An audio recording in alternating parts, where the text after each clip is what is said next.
Namaku Nara. Aku ingin memulai cerita ini dengan satu kejujuran. Aku tidak pernah benar-benar dipilih. Bahkan, di rumah yang kusebut sebagai rumahku sendiri. Sejak kecil, aku terbiasa berada di tengah. Bukan anak pertama yang dibanggakan. Bukan anak bungsu yang dimanja. Aku belajar sejak dini bahwa diam adalah cara paling aman untuk bertahan.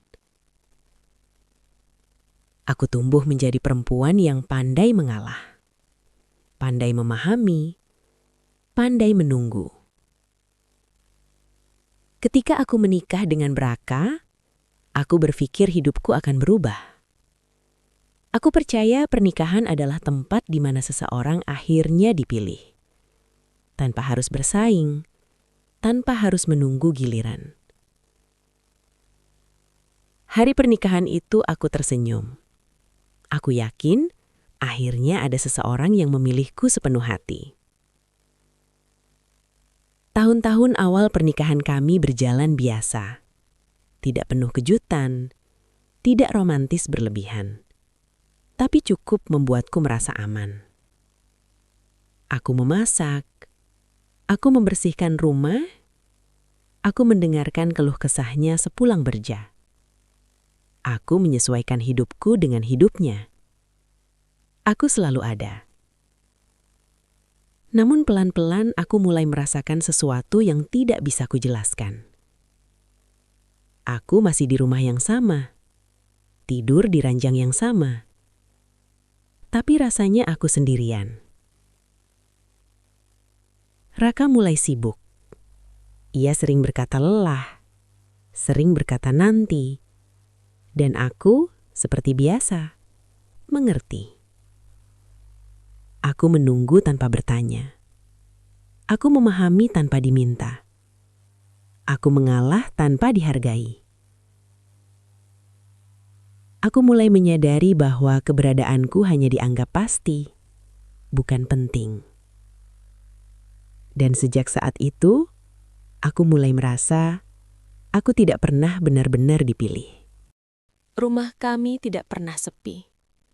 Ada tawa, ada keluarga, ada kunjungan, ada keramaian. Tapi di tengah semua itu, aku sering merasa paling asing. Aku menyiapkan segalanya saat keluarga Raka datang. Aku memastikan semuanya rapi. Aku menyajikan makanan. Aku tersenyum. Namun setiap kali ada perbedaan pendapat, setiap kali ada kalimat yang menyakitkan, aku menoleh ke arah Raka. Aku menunggu satu hal kecil saja. Tatapan, isyarat, pembelaan. Tapi yang kudapat hanyalah diam. Diamnya Raka selalu lebih melukai daripada kata-kata orang lain. Karena dari diam itu aku tahu, aku bukan prioritasnya. Suatu hari aku dipermalukan di depan mereka.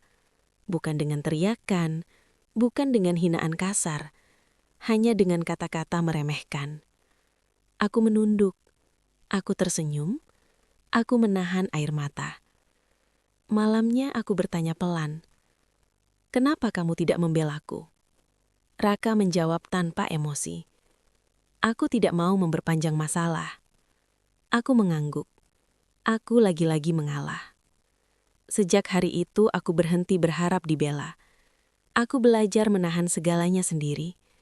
Aku belajar menenangkan diriku sendiri. Aku mulai bertanya dalam hati, apakah ini yang disebut rumah? Atau hanya tempat aku terus menyesuaikan diri agar diterima? Aku ada, tapi aku tidak pernah dipilih. Waktu membuat segalanya menjadi kebiasaan. Bahkan rasa sakit pun bisa terasa biasa jika terlalu sering dialami.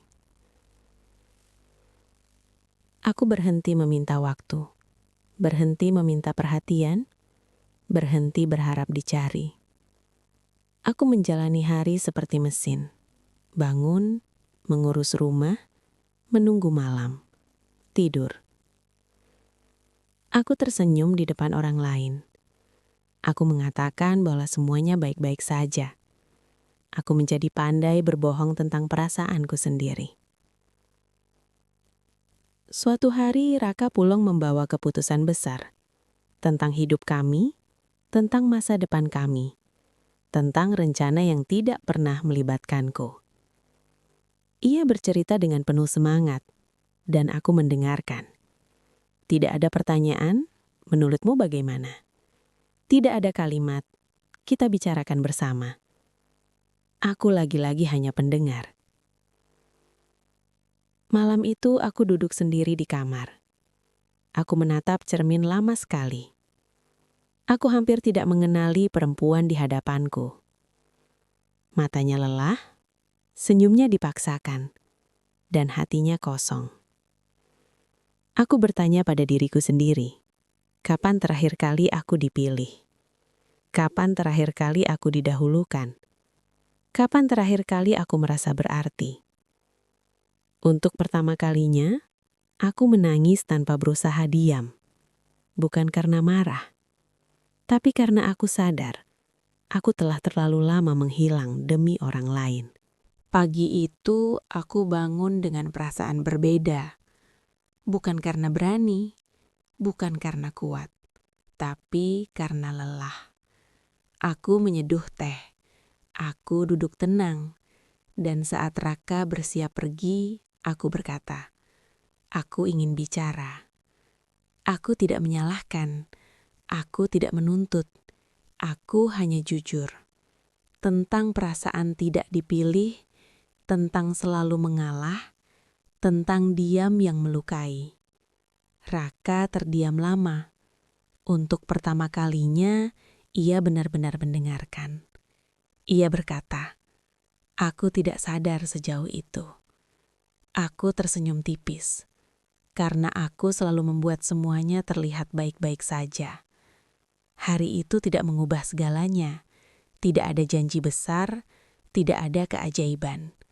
Tapi ada satu keputusan penting yang kuambil. Aku berhenti mengecilkan diriku sendiri. Aku mungkin masih tinggal, atau mungkin suatu hari aku pergi. Tapi mulai hari itu, aku memilih diriku sendiri. Sahabat cerita arti, tidak semua luka terlihat. Tidak semua pengabaian terdengar keras. Kadang yang paling menyakitkan adalah tidak pernah dipilih oleh orang yang seharusnya memilih kita. Jika kamu sedang berada di posisi itu, ingat satu hal. Kamu layak dipilih. Setidaknya oleh dirimu sendiri. Ambil hikmahnya.